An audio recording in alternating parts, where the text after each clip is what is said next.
Assalamualaikum warahmatullahi wabarakatuh. Alhamdulillah binikmatil imani wal islam wa nusalli wa nusallimu ala khairil anam. Asyhadu an la ilaha illallah wahdahu la syarikalah wa asyhadu anna Muhammadan abduhu wa rasuluhu la nabiyya ba'dah. Allahumma sholli wa sallim wa barik ala Muhammad wa ala alihi wa sahbihi ajmain, amma ba'du. Jamaah Masjid Anas rahimakumullah, kita tetap bersyukur kehadirat Allah Subhanahu wa taala karena nikmat yang kita terima ini wajib kita syukuri. Salawat dan salam semoga tercurah kepada junjungan kita Nabi Muhammad sallallahu alaihi wasallam.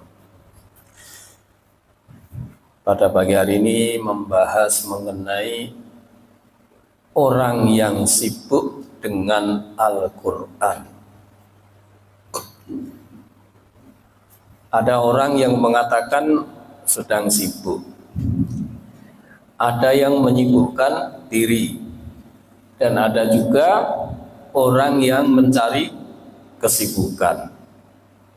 Ini semua adalah bagian daripada aktivitas manusia. Namun sayang, kadang tanpa disadari kesibukan tersebut tidak diiringi dengan niat karena Allah. Sibuk sono, sibuk sini, ya Pak Tri ya.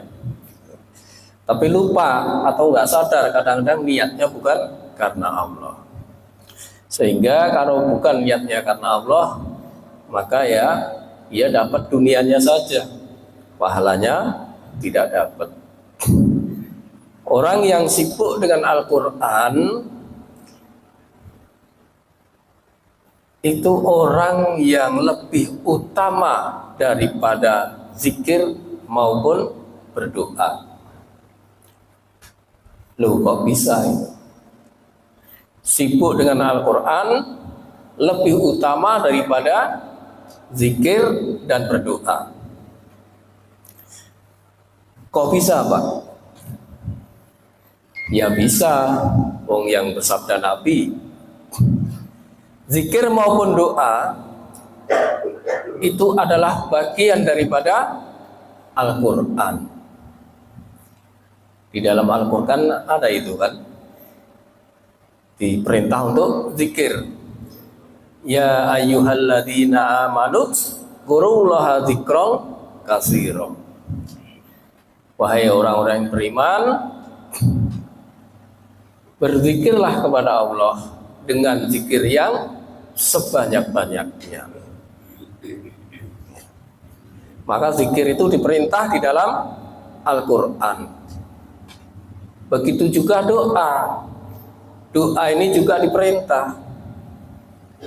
Di dalam surat Al-A'raf 55. Ud'u rabbakum tadarruan wa khufyah. Berdoalah kepada Tuhanmu dengan rendah hati dan bersuara yang lembut.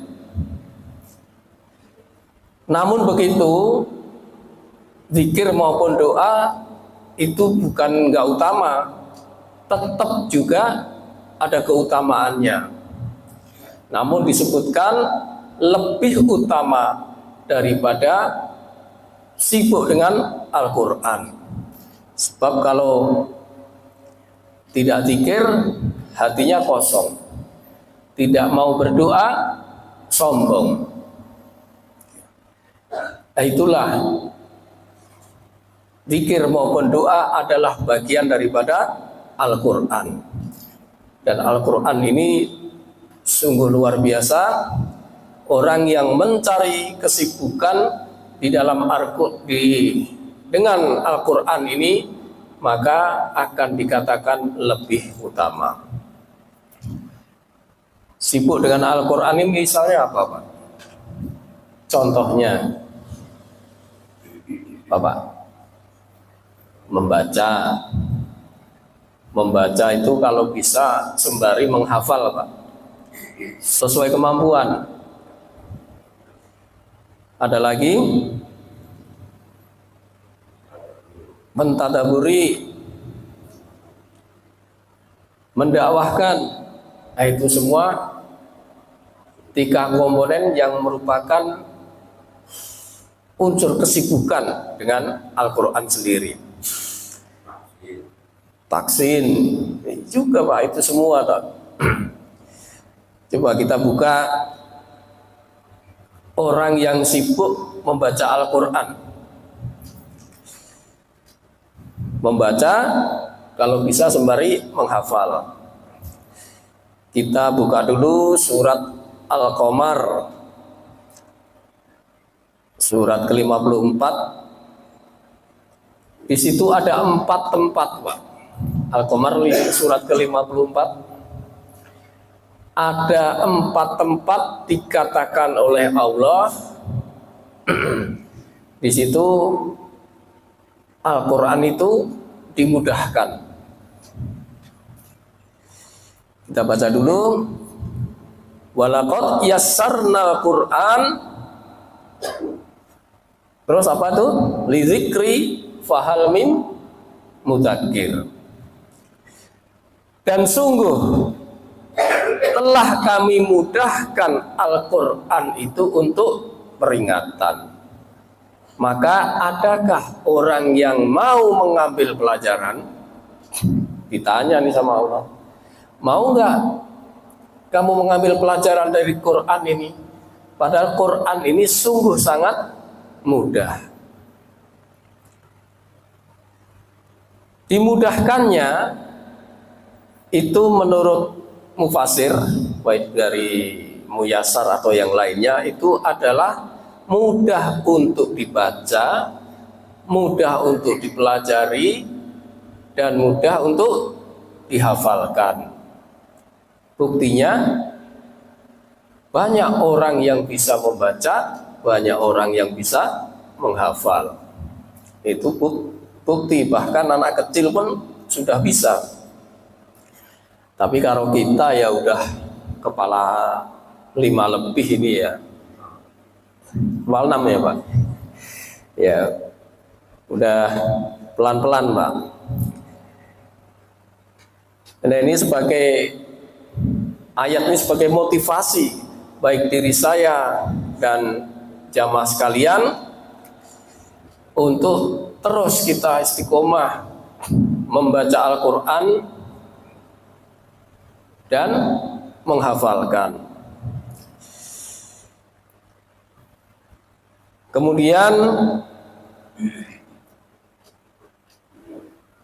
ada keutamaan orang yang membaca Al-Quran, yaitu orang yang mahir membaca Al-Quran akan kelak akan dekat dengan malaikat.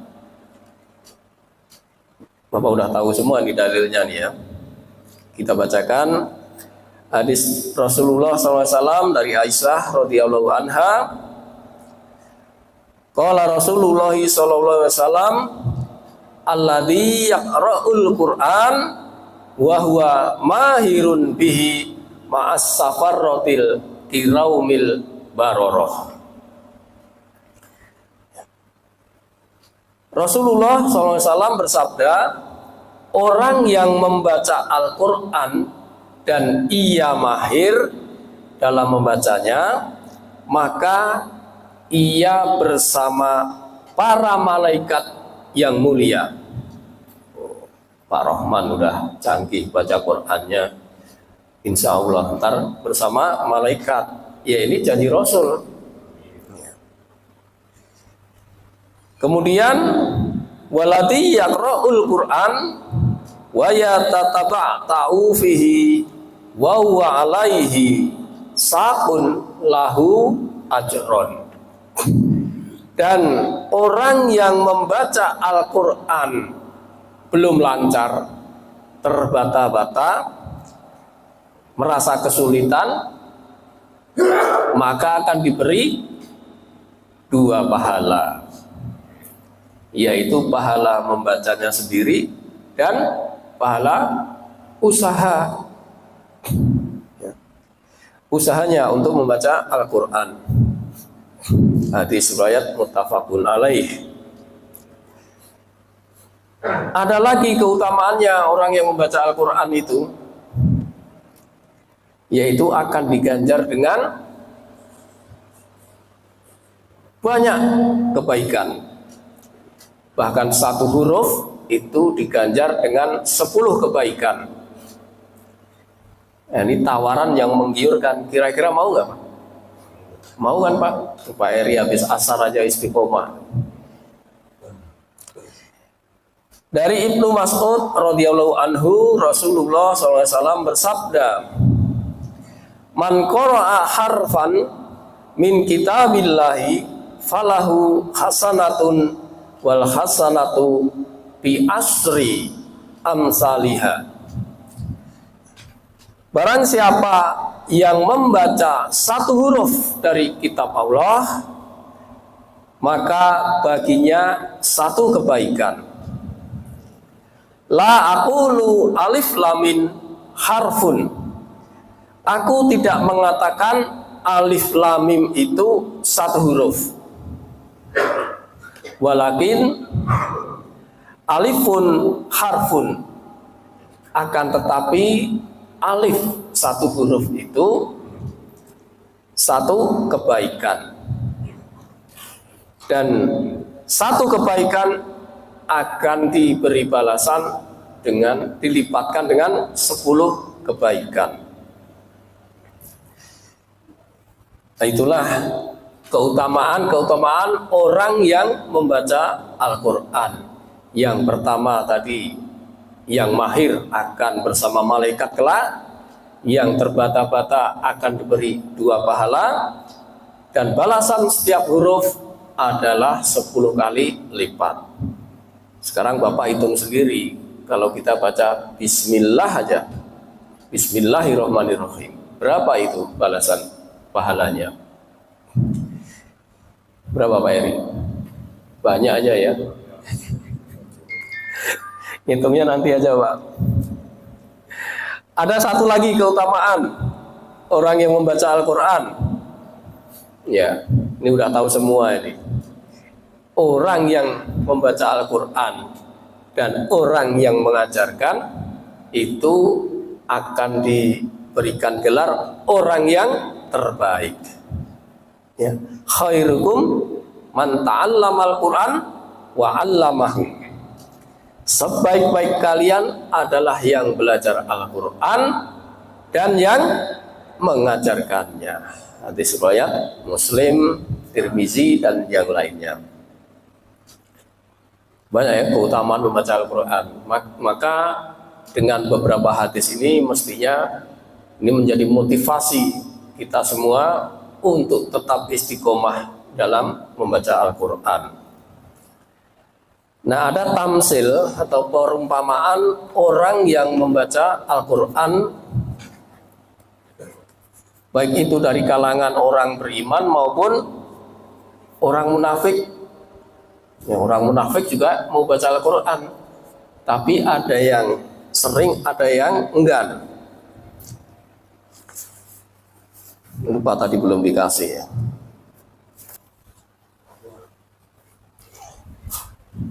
Jadi ada tamsil orang yang membaca Al-Quran maupun yang enggan membaca Al-Quran, baik dari kalangan orang yang beriman maupun orang munafik. Kita buka hadis nomor 3, halaman belakang, halaman 4 Pak.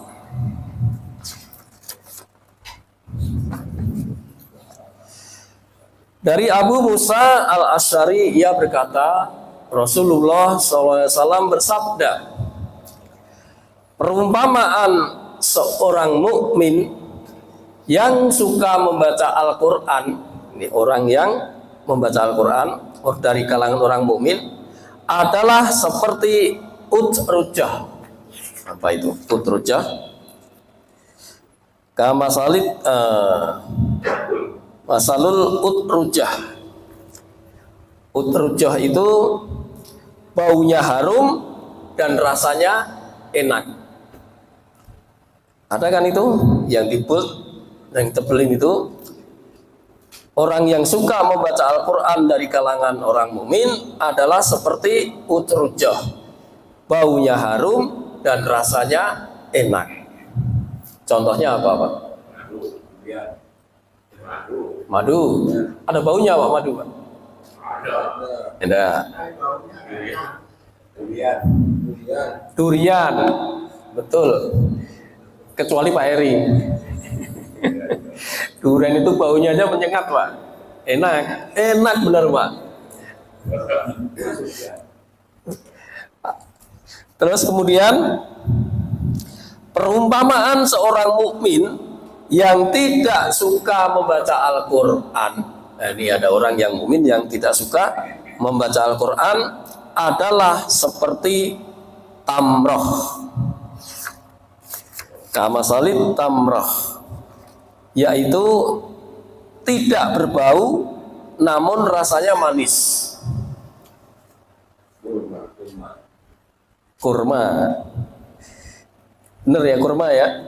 Tidak ada baunya tapi rasanya manis ya.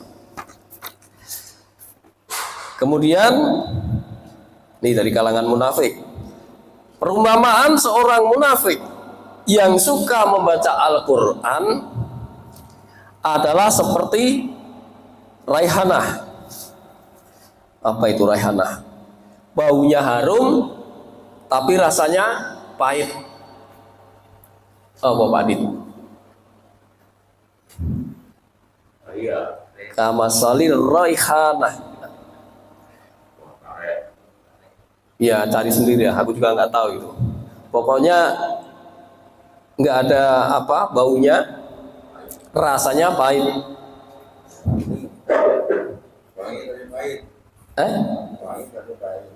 Wangi tapi pahit ya. Terus yang keempat yaitu perumpamaan seorang munafik yang tidak suka membaca Al-Quran seperti hanzalah, tidak berbau dan rasanya pahit. Tidak berbau dan rasanya pahit. Pare, bener Pak, pare ya.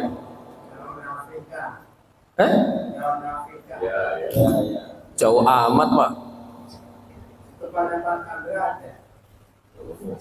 Jengkol enak ya Pak ya? Enggak, bau ya. Ini enggak. Ini baunya tidak bau dan rasanya pahit. Ya, itulah perumpamaan orang, baik orang yang mukmin maupun yang munafik, yang suka membaca Al-Quran maupun yang enggan membaca Al-Quran. Nah, di dalam riwayat Tabrani dikatakan orang yang rutin membaca Al-Quran baik siang maupun malam maka akan diharamkan masuk neraka dan akan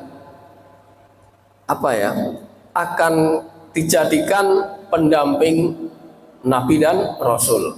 Wah, apa nggak enak ini? Harus termotivasi lagi ini. Hadis nomor 4 Pak, kita buka.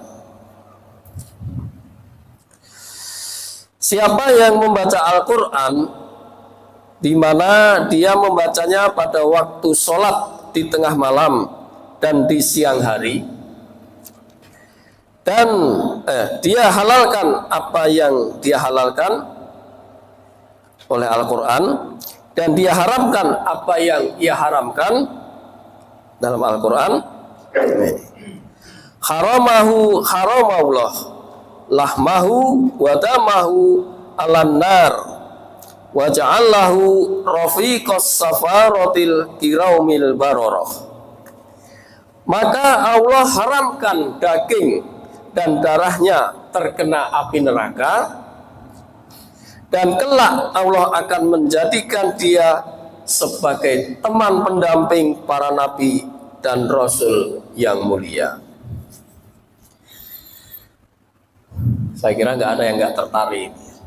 Semua tertarik membaca Al-Quran, tapi kadang-kadang kita belum tahu ternyata membaca Al-Quran banyak keutamaannya.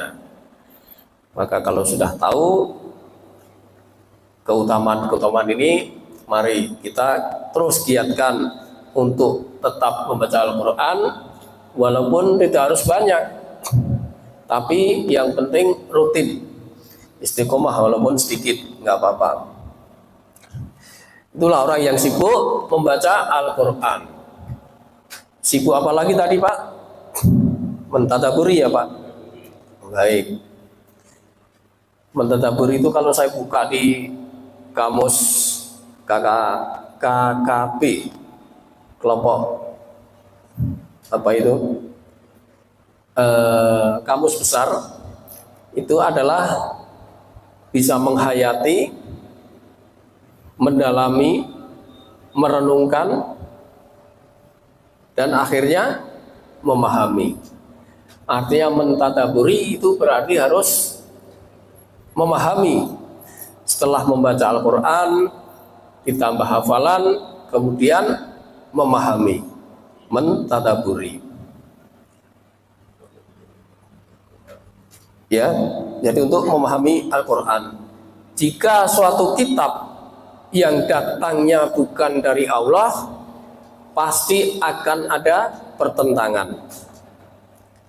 Karena sejatinya manusia itu terbatas dalam pemikirannya, dalam menuangkan kalimat-kalimat maupun yang lainnya. Walaupun ketika membuat satu kitab itu disetujui banyak orang, tapi pasti akan ada kelemahan, akan ada perselisihan, sehingga harus kemudian direvisi lagi, ya kan Pak Dit? Contohnya apa Pak? Contohnya ya, konstitusi, KUHP Pak ya. Dulu KUHP itu orang menjadi presiden itu harus orang Indonesia asli, dirubah, direvisi, cukup orang Indonesia. Ada lagi yang lain, peraturan wali kota, peraturan gubernur, pasti akan banyak revisi, karena pasti apa ya, akan ada perselisihan. Nah, kalau kitab ini datangnya dari Allah, pasti sudah qat'i. Allah berfirman di dalam surat An-Nisa ayat 82. Surat keempat ayat 82. Afala yatadabbarunal Qur'an walau kana min inda ghairillah lawajatu fihi talifan kasiro. Maka tidaklah mereka menghayati, mendalami, memahami Al-Quran, sekiranya Al-Quran itu bukan dari Allah, pastilah mereka menemukan banyak hal yang bertentangan di dalamnya. Allah sudah katakan seperti itu. Kalau Quran, satu kitab ini bukan dari aku, pasti akan banyak pertentangan di dalamnya. Makanya ini salah satu-satunya kitab yang qat'i, yang sudah pasti, yang tidak akan ada pertentangan di dalamnya. Maka ketika orang yang berselisih, itu sebaiknya kembali kepada Al-Quran. Nah, itulah orang yang menyibukkan dengan memahami Al-Quran sedikit demi sedikit. Karena sahabat zaman dulu itu dikisahkan itu setiap 10 ayat dia untuk memahami, menafsirkan 10 ayat. Setelah itu baru naik lagi, terus bertahap gitu. Kalau untuk ukuran kita ya mungkin sedikit sekali mungkin. Ya. Itulah ya orang yang sibuk dengan membaca dan memahami Al-Quran. Ada lagi yaitu yang sibuk mendakwahkan. Orang yang sibuk berdakwah pasti akan selalu berinteraksi dengan Al-Quran. Berdakwah tidak harus seperti di depan sini, Pak. Tapi Bapak punya teman melakukan kesalahan, Bapak ingatkan, itu sudah berdakwah. Ada temannya yang masih suka minum, Bapak kasih tahu, Bapak nasihatin, itu sudah berdakwah. Karena berdakwah ini memang diperintah. Ud'u ila sabili rabbika bil hikmati wal mau'izatil hasanah. Serulah manusia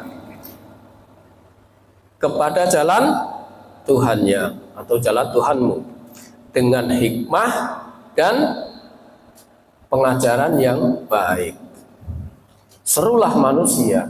Untuk menyeru manusia itu perlu modal. Modalnya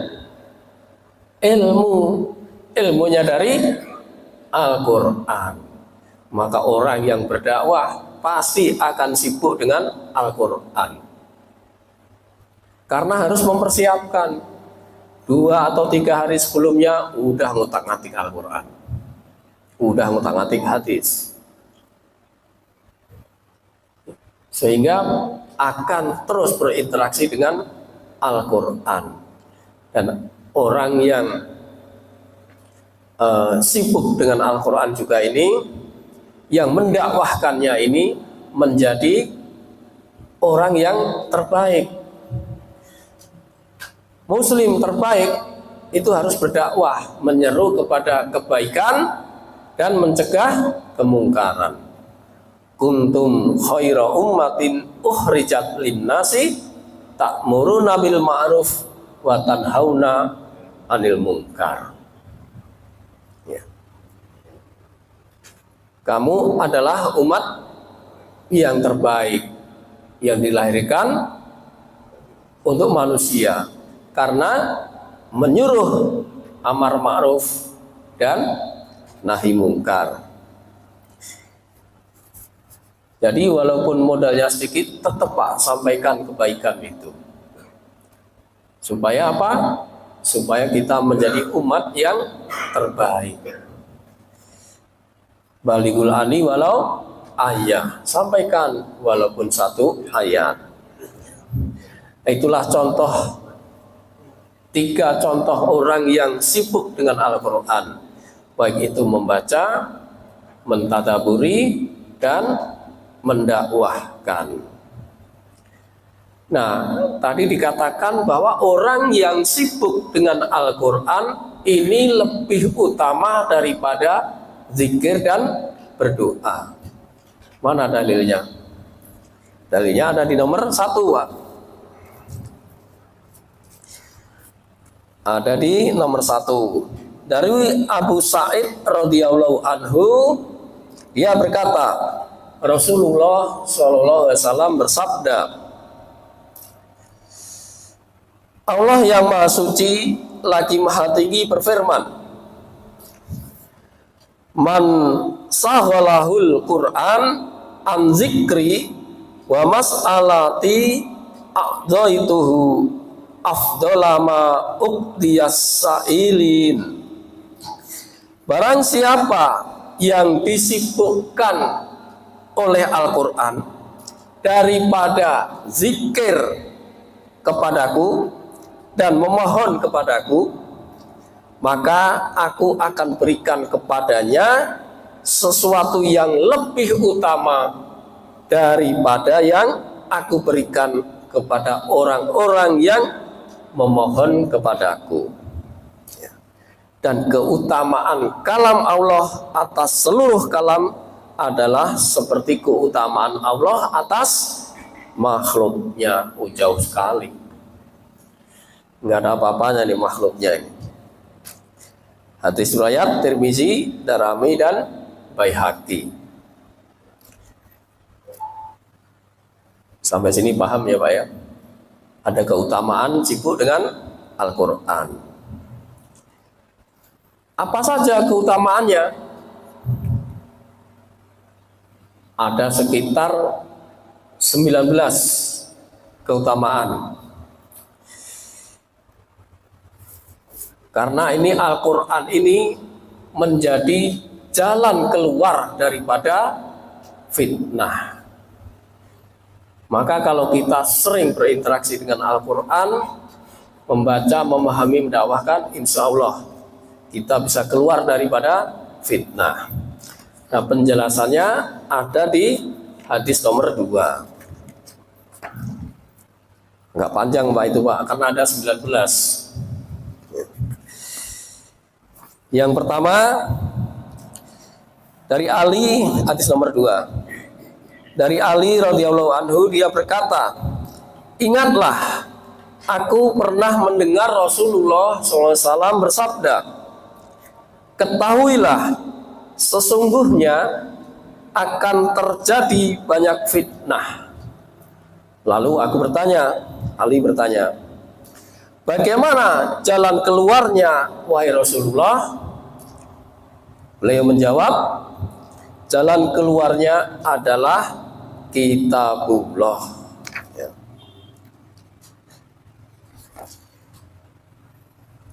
Penjelasannya, karena kenapa kitabullah ini menjadi jalan keluar daripada ujian, cobaan, musibah dan lain sebagainya. Yang pertama, karena Al-Quran di dalamnya ada kisah tentang peristiwa sebelum dan sesudah kalian. Fihi naba ma kana qablakum wa khabaru ma ba'dakum. Di dalamnya ada kisah tentang peristiwa sebelum kalian dan setelah kalian. Ini adalah maksudnya apa Pak? Ada peristiwa yang sebelum dan sesudah. Peristiwa ini dijadikan sebagai pelajaran buat kita. Peristiwa yang lalu itu Pak.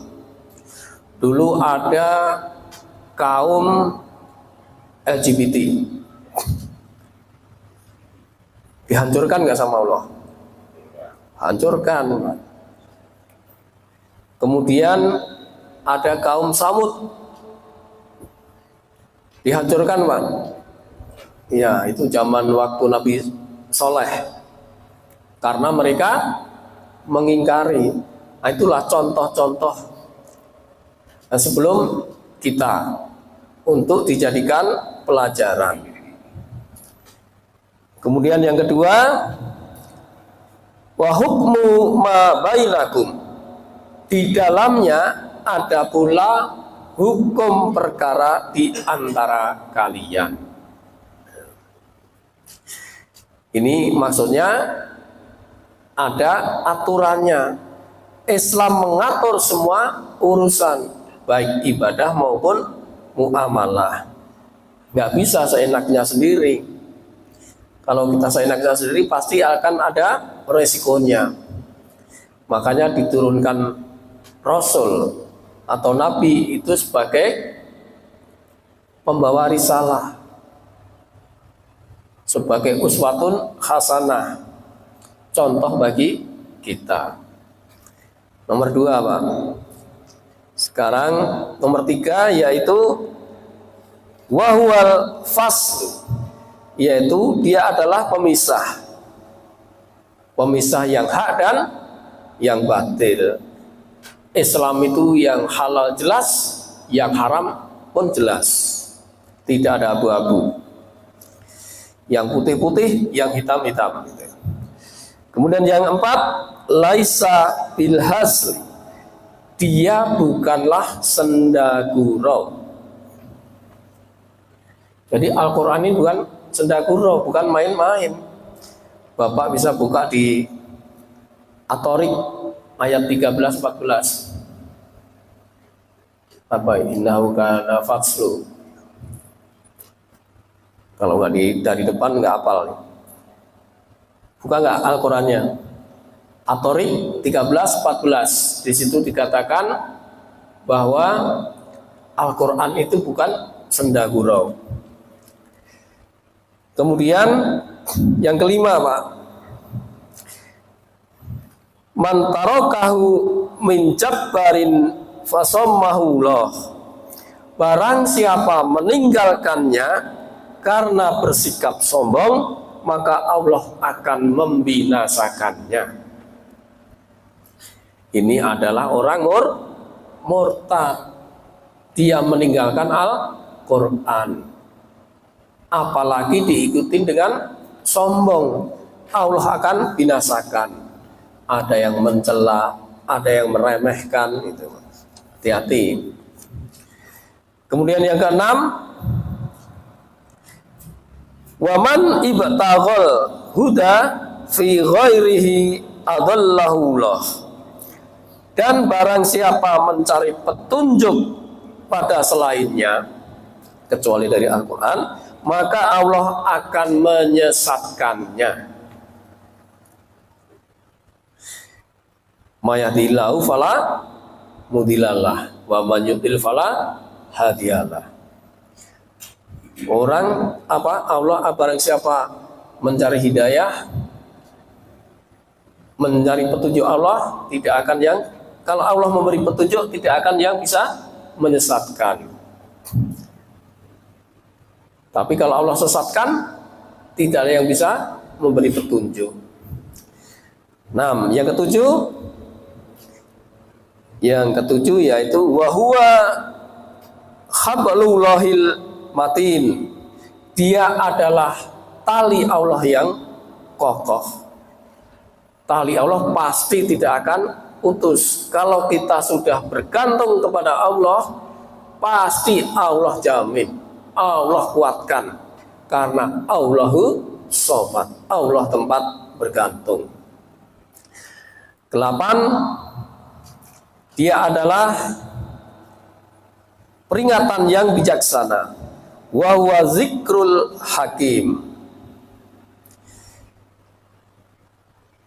Peringatan yang bijaksana yaitu yang penuh dengan hikmah. Orang yang diberi hikmah itu adalah orang yang sangat beruntung.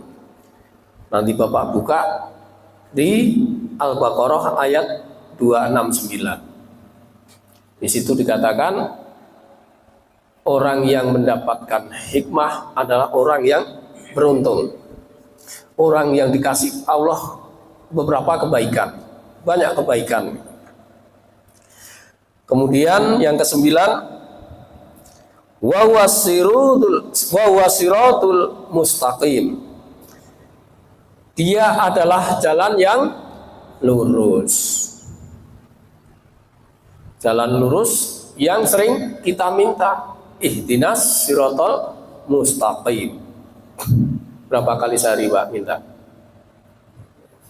Minimal 17 minimal ya Pak. Selalu kita minta.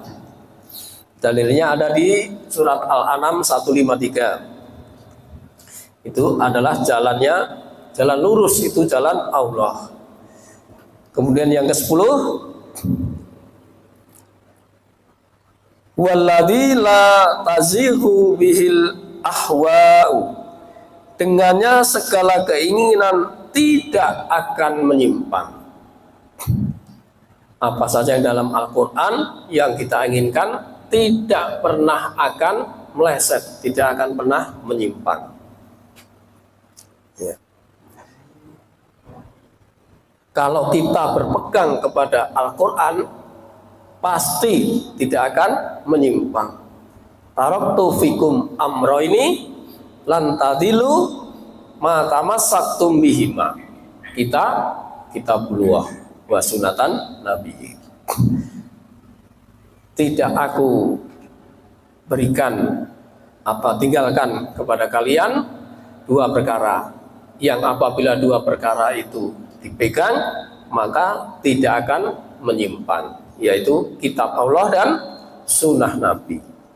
Yang 11, wala tastabisu bihil alsinah, dan dengannya lisan-lisan tidak akan samar. Jadi jelas, karena kebenaran ini dari Allah. Al-haqqu min rabbikum wala takum minan muntarin. Kebenaran itu datangnya dari Allah, maka jangan ragu-ragu, jangan samar. Yang ke-12, nah ini, wala yasba'u minhul ulama. Ulama tidak pernah puas darinya. Nah, itu seorang ulama yang benar, yang baik, akan selalu menggali isi daripada Al-Quran. Dia tidak akan pernah puas. Bikin kitab ini, besok bikin kitab ini lagi, bikin lagi. Dia akan menggali terus. Karena ulama adalah warasatul anbiya, waris daripada Nabi. Kemudian yang ke-13, wala yahlaqu ala kasratir rad, tidak usang meski sering diulang-ulang. Seperti tadi Pak Eri, 17 kali lebih minimal itu ya, kita ulang-ulang terus, tapi tidak usang. Tidak bosan kan? Pasti. Nah, inilah uniknya Al-Quran ini. Meskipun diulang-ulang tidak usang. Kemudian ke-14, walatan qadi ajaibuhu, dan keajaiban-keajaibannya tidak kunjung habis. Banyak sekali keajaiban Al-Quran ini. Bisa nanti menjadikan syafaat, apalagi Pak, sebagai obat penyakit hati, apalagi yang jelas membawa kebenaran. Al-Quran itu adalah pembawa kebenaran. Terus kemudian yang ke-15, nah ini yang ke-15 ini. Walladzi lam tantahil jinnu sami'athu hatta qalu inna sami'na qur'anan ajaban yahdi ila rusdi famanna bih. Dan juga yang menyebabkan jin-jin tidak berhenti mendengarnya hingga mereka berkata, sesungguhnya kami telah mendengarkan Al-Quran yang menakjubkan, yang memberi petunjuk kepada jalan yang benar, lalu kami beriman kepadanya. Ini jin Pak, beriman kepada Al-Quran karena menakjubkan Al-Quran ini. Itu ada di surat Jin ayat 1 dan 2 itu Pak. Kemudian yang 16, man qala bihi sodak, barang siapa berkata dengannya maka dia benar, nggak akan salah. Kalau kita membawakan Al-Quran pasti benar. Yang banyak bertentangan itu karena pemahamannya. Seperti itu biasanya. Tapi tafsirnya banyak sekali kan. Tapi yang pasti Al-Qur'annya nggak pernah salah. Kemudian wa man amila bihi ujira. Siapa yang mengamalkan pasti dapat pahala. Yakin ya ini ya. Yakin. Terus 18, wa man hakama bihi adalah, barang siapa memutuskan perkara dengannya, maka dia pasti adil. Ya, pasti adil kalau memutuskan dengan perkara Al-Quran ini. Itu bisa dibuka nanti di surat 95 ayat 8 dan Al-Maidah ayat 8. Terakhir nomor 19, wa man da'a ilaihi hada ila siratim mustaqim. Dan barang siapa menyeru kepadanya, maka dia akan diberi petunjuk menuju jalan yang lurus. Ya. Jadi orang yang menyeru kepada petunjuk diberikan jalan yang lurus. Pokoknya bawaannya apa yang disampaikan mengenai Al-Quran. Udah, pasti akan diberikan jalan petunjuk. Terus berulang-ulang. Itulah penjelasan daripada mengenai Al-Quran itu adalah jalan keluar daripada fitnah.